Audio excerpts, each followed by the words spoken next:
wow.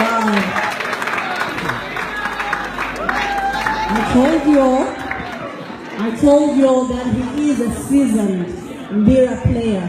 I'm sure you all saw it for yourself. Isn't that wonderful? A round of applause for Shukuru Makala. Come on, South. Pull it. So we are moving with the program. Hello, gentlemen.